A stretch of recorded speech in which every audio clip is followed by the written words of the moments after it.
అందరికీ నమస్కారం. ఆంధ్రప్రదేశ్ ప్రభుత్వం విద్యాశాఖ 2019-20 సంవత్సరానికి గాను 10వ తరగతి పరీక్షలు నిర్వహించాలని షెడ్యూల్ విడుదల చేసిన సంగతి అందరికీ విదితమే.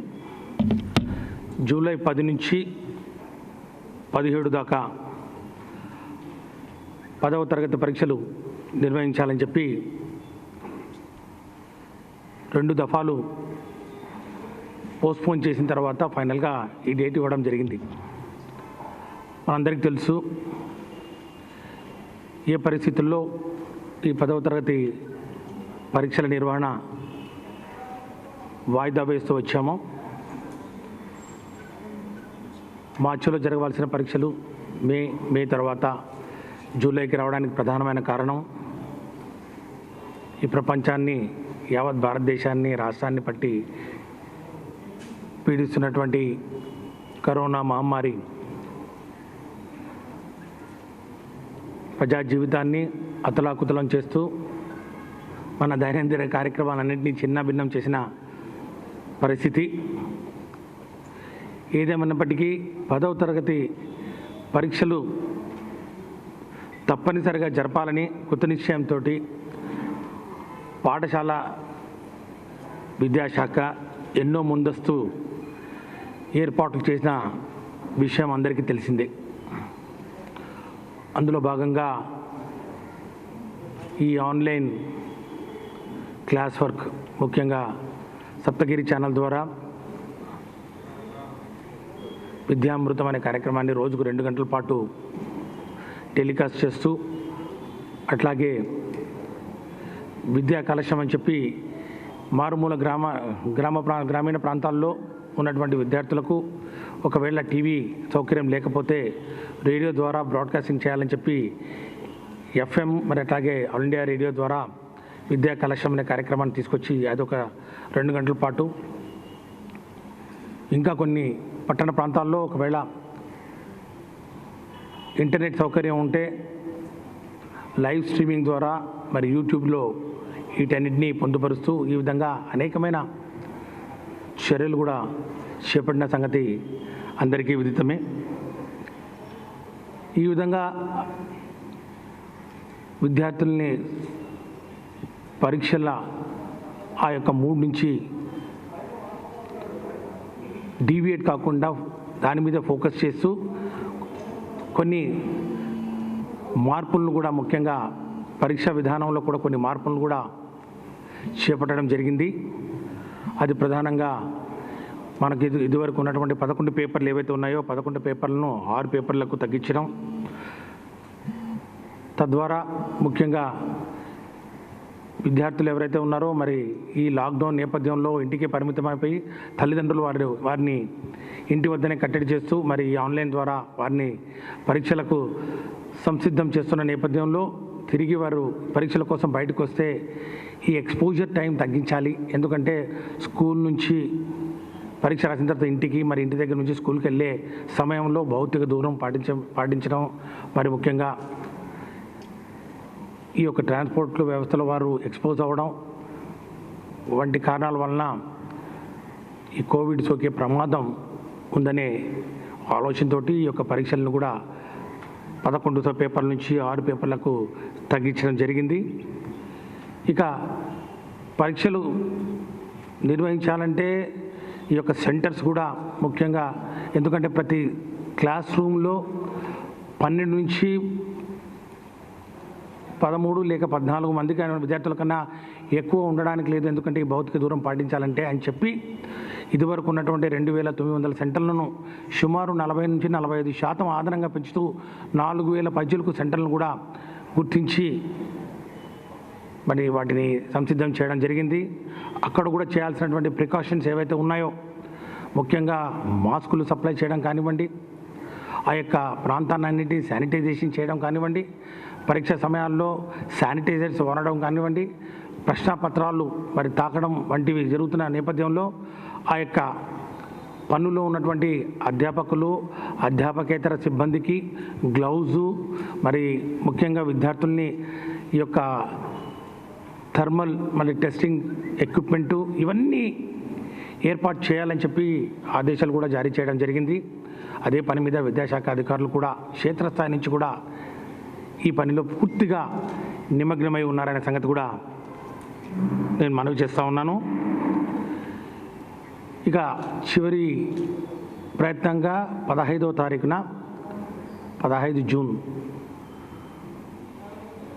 ఒక వీడియో కాన్ఫరెన్స్ను కూడా government of India, ministry of home affairs వారి ఆదేశాల అనుగుణంగా ముఖ్యంగా ఈ యొక్క ప్రోటోకాల్స్ ఏవైతే ఉన్నాయో ఈ యొక్క పరీక్షలు ఏదైనా నిర్వహించాలంటే ముఖ్యంగా అందులో మరి ఉన్నటువంటి భాగస్వాములు ఎవరైతే ఉన్నారో స్టేక్ హోల్డర్స్ అంటే విద్యార్థులు, వారి తల్లిదండ్రులు, ఉపాధ్యాయ సంఘాలు, అధికారులు అందరితోటి మరి ఒక అభిప్రాయం కూడా తీసుకోవాల్సిన అవసరం ఉంది. దానికి అనుగుణంగా 15 జూన్న ఒక వీడియో కాన్ఫరెన్స్ కూడా నిర్వహించుకోవడం జరిగిందని చెప్పి కూడా తెలియజేస్తా ఉన్నాం. ఆ వీడియో కాన్ఫరెన్స్లో మరి అందరి అభిప్రాయాలను కూడా సేకరించుకోవడం జరిగింది. ఈ పరీక్షా కేంద్రాల్లో ముఖ్యంగా ప్రభుత్వం ఎంతో పకడ్బందీగా ఏర్పాట్లు చేసి విద్యార్థుల్ని పూర్తిగా వారి యొక్క ఆరోగ్య భద్రత దృష్ట్యా వారిని పరిరక్షించుకోవడానికి అన్ని విషయాల మీద కూలంకషంగా చర్చించుకోవడం జరిగింది. కానీ ఇక్కడ మనం గమనించాల్సింది ఏంటంటే అత్యంత శ్రద్ధతోటి, బాధ్యతతోటి పరీక్షల నిర్వహణ చేయగలిగినప్పటికీ పాఠశాల అధికారుల తోటి ఒకటే ఈ యొక్క 10వ తరగతి పరీక్షలు నిర్వహించడం కుదరదు. దీనికి సంబంధించి ఇతర శాఖల దగ్గర నుంచి కూడా సహాయ సహకారాలు కావాలి. ముఖ్యంగా ప్రతి విద్యార్థి మరి స్కూల్కు వచ్చినప్పుడు వారితో పాటు మరి ఒకరు ఇద్దరు తల్లిదండ్రులు కానివ్వండి, ఎవరైనా బంధువులు కానివ్వండి వచ్చే అవకాశం ఉంది. మరి సెంటర్ బయట కూడా వారిని నియంత్రించే ఒక వ్యవస్థ కావాలి. అట్లాగే వైద్య ఆరోగ్య శాఖ నుంచి కూడా కొంచెం సహాయ సహకారాలు కావాలి. మరి ముఖ్యంగా జిల్లా కలెక్టర్లు ప్రధానంగా వారు పూర్తి బాధ్యత తీసుకోవాలి. ఎందుకంటే జాయింట్ కలెక్టర్స్ ముఖ్యంగా ఈ జేసీ డెవలప్మెంట్ దీనికి పూర్తిగా నోడల్ ఆఫీసర్గా వ్యవహరిస్తూ అందరినీ సమన్వయం చేసుకుంటూ విద్యాశాఖ కానివ్వండి, వైద్య శాఖ కానివ్వండి, పోలీస్ శాఖను సమన్వయం చేసుకుంటూ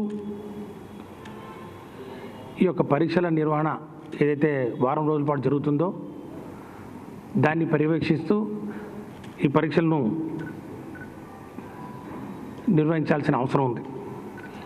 ఈ పై అంశాలని నేను చెప్పిన ఈ అంశాలన్నింటినీ చాలా జాగ్రత్తతోటి పరిశీలించిన తర్వాత దీంతో పాటు ఇంటర్మీడియట్ అడ్వాన్స్ సప్లిమెంటరీ పరీక్షలు కూడా నిర్వహణ తేదీలను కూడా ప్రకటించడం జరిగింది. ఇది 10వ తారీఖు నుంచి 10 జూలై నుంచి ఇది ప్రారంభం అవుతే 11 జూలై నుంచి ఇంటర్మీడియట్ సప్లిమెంటరీ కానివ్వండి, ఇంటర్మీడియట్ అడ్వాన్స్ సప్లిమెంటరీ కానివ్వండి, ఇంటర్మీడియట్ ఫెయిల్డ్ క్యాండిడేట్స్ పరీక్షలు కానివ్వండి, అది కూడా నిర్వహించాల్సిన అవసరం ఉంది. దానికి కూడా ఇలాంటి మరి జాగ్రత్తలు తీసుకోవాల్సిన అవసరం ఉంటుంది. ఇదేమో 10th క్లాస్ ఏమో board of secondary school examination 10th class board నిర్వహించాలి. అట్లాగే ఇంటర్మీడియట్ బోర్డు నిర్వహించాల్సిన అవసరం ఉంది. మరి దీంట్లో ఉన్నటువంటి ఈ యొక్క అంశాలన్నింటినీ గౌరవ ముఖ్యమంత్రి వర్యులు శ్రీ వైఎస్ జగన్మోహన్ రెడ్డి గారి దృష్టికి తీసుకెళ్లడం జరిగింది. అధికారులందరం ఇవన్నీ ఏర్పాట్లు ఏవేవి చేశాం, ఏవేవి మరి సున్నితమైన అంశాలు ఏవైతే ఉన్నాయో, ఎక్కడెక్కడైతే మరి జాగ్రత్తలు తీసుకోవాలో, ఎక్కడైతే కోఆర్డినేషన్ కావాలో అన్ని విషయాలను వారి దృష్టికి తీసుకోవడం జరిగింది. జూన్ 18వ తారీఖున ముఖ్యమంత్రి గారి అధ్యక్షతన మరి పాఠశాల విద్యాశాఖ అధికారులు అట్లాగే ఇంటర్మీడియట్ విద్యాశాఖ అధికారులు అందరం మరి ముఖ్యమంత్రి గారి దగ్గరికి వెళ్ళి ఇవన్నీ చెప్పడం జరిగింది. ముఖ్యమంత్రి గారు ఒకటే చెప్పారు, ముఖ్యంగా కరోనా ప్రబలుతున్న ఈ నేపథ్యంలో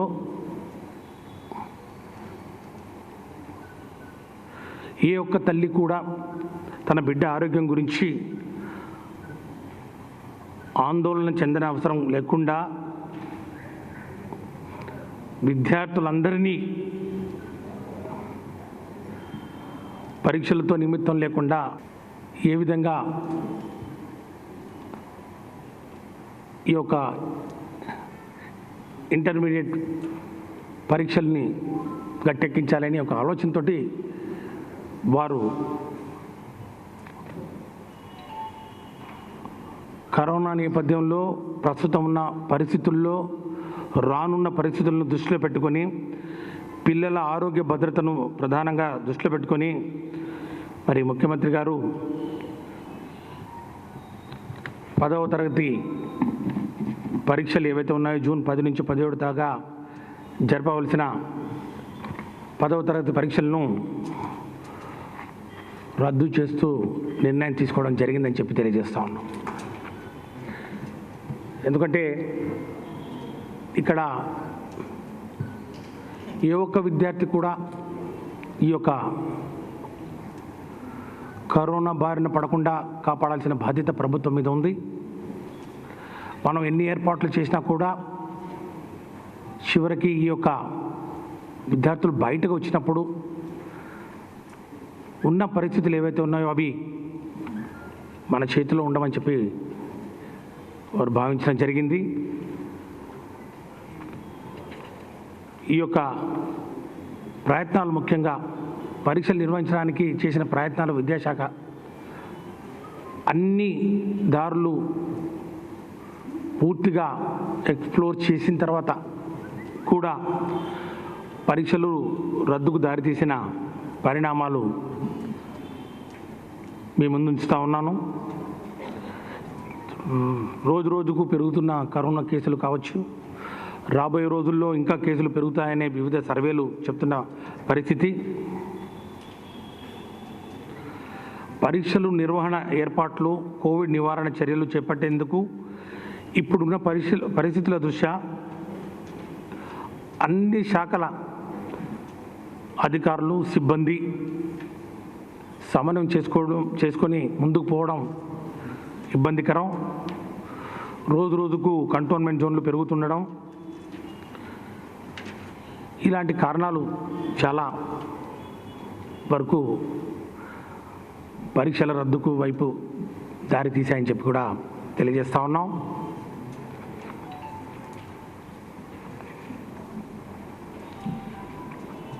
ఇంటర్మీడియట్లో కూడా ఇదే పరిస్థితి నెలకొనుంది. ఇంటర్మీడియట్ పరీక్షలు ముఖ్యంగా ఈ అడ్వాన్స్ సప్లిమెంటరీ పరీక్షలు ఫెయిల్ అయిన క్యాండిడేట్లకు కానివ్వండి, ఇంప్రూవ్మెంట్ కానివ్వండి, ఇదే నేపథ్యంలో మరి ముఖ్యమంత్రి గారు దీన్ని కూడా క్షుణ్ణంగా పరిశీలించి మరి విద్యాశాఖ అధికారులు మేమందరం కలిసి చెప్పిన అంశాలన్నింటినీ పరిగణలోకి తీసుకొని ఈ యొక్క పరీక్షలను కూడా రద్దు చేయడం జరిగింది. ఇంటర్మీడియట్ అడ్వాన్స్ ఇంప్రూవ్మెంట్ ఎగ్జామినేషన్స్ ఉండవు 2019-20 సంవత్సరానికి గాను. అట్లాగే ఫస్ట్ ఇయర్లో ఫెయిల్ అయిన వాళ్ళు, సెకండ్ ఇయర్లో ఫెయిల్ అయిన వాళ్ళని కూడా పాస్ చేయడం జరుగుతుందని చెప్పి కూడా తెలియజేస్తూ ఉన్నాం. ఇక సప్లిమెంటరీ ఫీజు ఇక ఎవరైనా పే చేసింటే వారికి మరి it will be return back. ఇక తర్వాత ఏవైతే ఈ రీవెరిఫికేషను, రీకౌంటింగు, ఈ యొక్క ఫెసిలిటీస్ ఏవైతే ఉన్నాయో అవి కంటిన్యూ అవుతాయి. అవి అందరికీ మరి అందుబాటులో ఉంటాయి. దాన్ని విద్యార్థులందరూ వినియోగించుకోవచ్చు.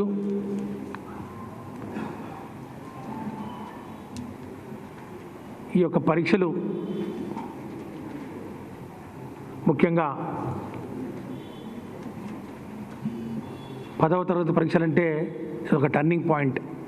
విద్యార్థి దశలో ముఖ్యంగా ఉన్నత విద్యకు పోవడానికి ఇది ఒక అతి సున్నితమైన మలుపు అని చెప్పి మనందరికీ తెలుసు. ముఖ్యంగా తల్లిదండ్రులు తమ పిల్లల్ని బాగా చదివిస్తూ చాలామంది ఈ పరీక్షలు రాయాలని, కొంతమంది పరీక్షలు మరి ప్రిపేర్ అయినాం, కానీ మరి ఈ యొక్క కరోనా మహమ్మారి వలన కొంత భయాందోళనకు గురైన పరిస్థితి కూడా మనం చూస్తూ ఉన్నాం. కాబట్టి వాళ్ళు ఎంత బాగా ప్రిపేర్ అయినా కూడా చివరకు ఈ యొక్క కరోనా మహమ్మారి ప్రబలుతున్న నేపథ్యంలో వస్తున్న వార్తల దృష్ట్యా కొంత భయాందోళనలకు గురవడం వలన వారి యొక్క పెర్ఫార్మెన్స్ అదే ఈ యొక్క పరీక్షల్లో దాని మీద పడుతుందని, ప్రభావం పడుతుందని చెప్పి కూడా భావించడం జరిగింది. కానీ సంవత్సరం అంతా చదివి చివరకు ఈ యొక్క అసాధారణ పరిస్థితులు ఏవైతే ఉన్నాయో, ఈ కరోనా కోవిడ్-19 మహమ్మారిని నియంత్రించడంలో భాగంగా కేంద్ర ప్రభుత్వం పదే లాక్డౌన్ను ప్రకటిస్తూ పోవడం వలన గత్యంతరం లేని పరిస్థితులు, పరీక్షలు నిర్వహించలేని పరిస్థితులు తలెత్తడం, మరి ఈ పరిస్థితుల్ని అందరూ గమనించాలి, ముఖ్యంగా తల్లిదండ్రులు గమనించాలని చెప్పి కోరుతా ఉన్నాం. మరి మా పిల్లలు బాగా చదువుకున్నారు, పరీక్ష రాయాలి అనుకున్నాం. మరి ఇప్పుడు మీరు అందరినీ పాస్ చేస్తూ ఉన్నారు. మరి ప్రతిభ కనపరచాల్సినటువంటి ఈ యొక్క 10వ తరగతి పరీక్షల్లో మరి ప్రతిభకు పట్టం కట్టాలంటే, మరి ప్రతిభావంతుల్ని గుర్తించాలంటే మరి మీరు ఏ విధంగా గ్రేడ్స్ ఇస్తారు అనే అనేకమైన సవాళ్ళు వాళ్ళ మధ్యలో ఉంటాయి. ఇప్పుడు మేము ఇచ్చినటువంటి ఈ ప్రకటన తర్వాత తల్లిదండ్రుల మనసుల్లో, విద్యార్థుల మనసుల్లో ఉత్పన్నమయ్యే ప్రశ్నలు ఇవే. సరే, అందరినీ పరీక్షలు పాస్ చేస్తూ ఉన్నారు, ఇంటర్మీడియట్లో కూడా అందరినీ పాస్ చేస్తూ ఉన్నారు. మరి ముఖ్యంగా 10th క్లాస్లో పాస్ చేసిన తర్వాత మాకు గ్రేడ్స్ ఏంటి? ఎందుకంటే 10వ తరగతి పరీక్షలకు ఆధారంగా చాలా చోట్ల అడ్మిషన్స్ కూడా ఉంటున్న పరిస్థితి మనం ఒకసారి గుర్తించాలి. 10వ తరగతి పరీక్షల ప్రతిభ ఆధారంగానే IIIT ఇన్స్టిట్యూషన్స్లో అడ్మిషన్లు జరుగుతాయి. పాలిటెక్నిక్ కూడా దానికి ప్రామాణికంగా తీసుకుంటారు. అట్లాగే ITIలో కూడా 10వ తరగతి మరి ప్రతిభ ఆధారంగా అడ్మిషన్లు జరుగుతాయి. ఇక ఇంటర్మీడియట్కి వస్తే ఎంసెట్లో ఇంటర్మీడియట్ పరీక్షలో వచ్చినటువంటి మార్కులకు కొంచెం వెయిటేజ్ ఉంటుంది. దాని పరిస్థితి ఏంటి? ఇలాంటివి అనేకమైన సవాళ్ళను ఎదుర్కోవాల్సిన అవసరం ఉంటుంది. ఖచ్చితంగా ఒక యూనిఫామ్ పాలసీని అడాప్ట్ చేస్తూ ప్రతిభావంతులకు, ముఖ్యంగా ప్రతిభ కనపరిచినటువంటి సంవత్సరం పాటు ప్రతిభ కనపరిచినటువంటి విద్యార్థులకి న్యాయం జరిగేలా వారి ప్రతిభను గుర్తిస్తూ గ్రేడింగ్ కూడా ఇవ్వడం జరుగుతుంది. దాని యొక్క విధి విధానాలు త్వరలో ప్రకటించడం జరుగుతుందని చెప్పి కూడా తెలియజేస్తూ, విద్యాశాఖ 10వ తరగతి పరీక్షలు నిర్వహించడానికి అన్ని ప్రయత్నాలు చేశాం. పొరుగు రాష్ట్రాల్లో పరీక్షలు నిర్వహించలేకపోయారు. ముఖ్యంగా తెలంగాణలో పరీక్షలు నిర్వహించలేదు కాబట్టి మరి ఆంధ్ర రాష్ట్రంలో ఏ విధంగా ముందుకు పోతున్నారు అనే ఒక ఆలోచన అందరిలో ఉండొచ్చు. అక్కడ పరిస్థితులు భిన్నం. అక్కడ పరీక్షలు 11 పేపర్ల ప్యాటర్న్లో 3 పరీక్షలు ఇదివరకే జరిగిన తర్వాత కోర్టు జోక్యం ద్వారా స్టే ఉండడం, దాని తర్వాత జరిగిన పరిణామాలు, ఈ లాక్డౌన్ తర్వాత కూడా కోర్టు ఆదేశాల మేరకు అక్కడ పరీక్షల షెడ్యూల్ ఇవ్వడం, తర్వాత ఈ యొక్క లాక్డౌన్ కంటైన్మెంట్ జోన్స్ రోజు రోజుకు మారుతున్న క్రమంలో కొన్ని ప్రాంతాల్లో పరీక్షలు నిర్వహించాలి, కొన్ని ప్రాంతాల్లో నిర్వహించకూడదు. ఇలాంటి క్లిష్టమైన పరిస్థితుల నేపథ్యంలో వారు ఆ నిర్ణయం తీసుకోవడం జరిగిందని చెప్పి కూడా తెలియజేస్తూ, అట్లాగే కర్ణాటకలో కూడా కోర్టు వారు జోక్యంతో పరీక్షలు నిర్వహించుకోవచ్చని చెప్పడం జరిగింది. దాని మీద మళ్ళా SLP వేసి సుప్రీంకోర్టుకి వెళ్ళడం జరిగింది. అక్కడ కూడా మరి మీకు అవకాశం ఉంటే నిర్వహించుకోవచ్చని చెప్పి తీర్పు ఇవ్వడం జరిగింది. కేరళలో కూడా 10వ తరగతి పరీక్షలు నిర్వహించి పూర్తి చేశారు. తమిళనాడులో కూడా రద్దు చేయడం జరిగింది. ఇలా ప్రాంతాలకు పరిస్థితులు, అక్కడ ఉన్నటువంటి స్థానిక పరిస్థితులు, అంశాలను పరిగణలోకి తీసుకొని నిర్ణయాలు తీసుకోవడం జరిగింది. మరి ఆంధ్రప్రదేశ్లో ప్రధానంగా చాలా చోట్ల ఈ యొక్క రెడ్ జోన్స్ కానివ్వండి, ఈ యొక్క కంటైన్మెంట్ జోన్స్ కానివ్వండి, ఒక డైనమిక్ ప్రాసెస్లో ఈ రోజు ఉన్న పరిస్థితి రేపు ఉండదు, రేపున్న పరిస్థితి ఉండదు. 14 రోజుల క్వారంటైన్ తర్వాత మళ్ళీ పరిస్థితులు మరి మారుతున్న నేపథ్యంలో ఈ నిర్ణయం తీసుకోవడం జరిగిందని చెప్పి తెలియజేస్తూ 2019-20 సంవత్సరానికి 10వ తరగతి పరీక్షలు రద్దు చేస్తూ ప్రభుత్వం నిర్ణయం తీసుకుంది. అలాగే ఇంటర్మీడియట్ పరీక్షలు కూడా ఫస్ట్ సెకండ్ ఇయర్ సప్లిమెంటరీ పరీక్షలను రద్దు చేస్తూ ఎవరైతే 10వ తరగతిలో ఎవరైతే పరీక్షలకు హాజరై హాల్ టికెట్ నంబర్స్ ఉన్నాయో వారందరినీ ఉత్తీర్ణం చేయడం జరిగింది. అట్లాగే ఇంటర్మీడియట్లో కూడా ఫస్ట్ సెకండ్ ఇయర్లో ఫెయిల్ అయిన వాళ్ళందరినీ పాస్ చేయడం జరిగిందని చెప్పి కూడా తెలియజేస్తాను.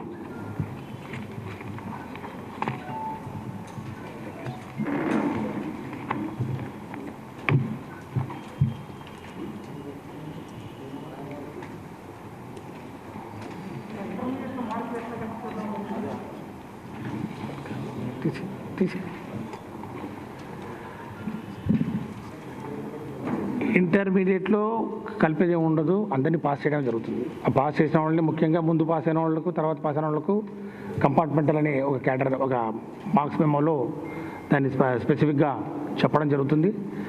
ఇంప్రూవ్మెంట్స్ ఉండవు ఈ సంవత్సరం. సెకండ్ ఇయర్లో మరి వాళ్ళు పబ్లిక్ ఎగ్జామినేషన్స్ రాస్తారంతే.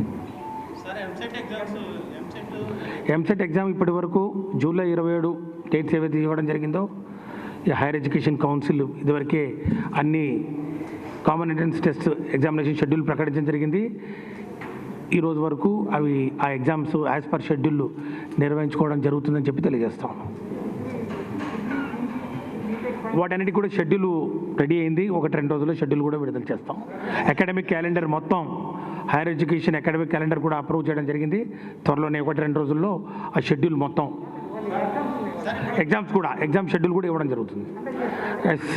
ఎగ్జామ్ షెడ్యూల్స్ వాళ్ళకి ఇస్తున్న దాని ప్రకారం తప్పకుండా ఆ అకాడమిక్ క్యాలెండర్తో పాటు అవి కూడా విడుదల చేయడం జరుగుతుంది.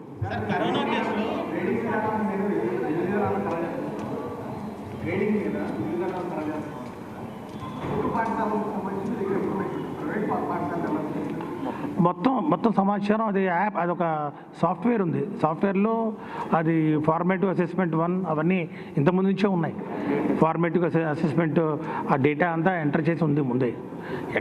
టోటల్గా మా దగ్గర ఆ డేటాబేస్ మొత్తం అవైలబుల్ ఉంది. ఆ గ్రేడింగ్ అంటే వాళ్ళ పెర్ఫార్మెన్స్ ఏదైతే ఉందో సమ్మిటివ్, అది కాంప్రిహెన్సివ్ కంటిన్యూస్ ఎవాల్యుయేషన్ సిస్టమ్ అని ఒక సంస్కరణ చేయడం జరిగింది 2-3 సంవత్సరాల క్రితం. దాని ప్రకారం ఆ డేటా అంతా అవైలబుల్గా ఉంది. రాష్ట్రంలో అన్ని స్కూళ్ళల్లో కూడా ఈ సిస్టమ్ని ఫాలో అవ్వడం జరిగింది.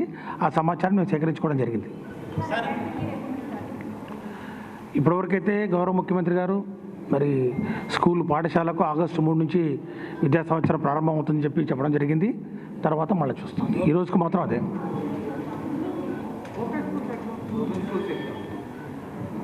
ఓపెన్ స్కూల్స్ ఎగ్జామ్ ఇచ్చిన డేట్లు ఇప్పటికైతే యాజ్ పర్ షెడ్యూల్. ఇది ప్రధానంగా 10th క్లాస్. ఇది డిఫరెంట్. వాళ్ళ వయసు దృష్ట్యా ముఖ్యంగా వాళ్ళు దాని గురించి ఆందోళన చెందుతున్న నేపథ్యంలో ఇది ఒక ప్రత్యేక పరిస్థితులు నెలకొని ఉన్నాయి కాబట్టి దీని మీద ముఖ్యమంత్రి గారు ఈ విధంగా స్పందించడం జరిగింది. ముఖ్యంగా తల్లులు ఆందోళన పడుతూ ఉన్నారు. మీరే చూస్తూ ఉన్నారు, పేపర్లో మీరే రాస్తూ ఉన్నారు. కాబట్టి ఇది 10వ తరగతి ఇంటర్మీడియట్కి మాత్రమే వర్తిస్తుంది. ఇప్పటి వరకు మాత్రం యాజ్ పర్ షెడ్యూల్. పిల్లు కూడా ఒకటి ఉంది. అది పిల్లు వేసింది పరీక్షలు నిర్వహించాలని కాదు, నిర్వహించొద్దని చెప్పారు. కాబట్టి I think now it will be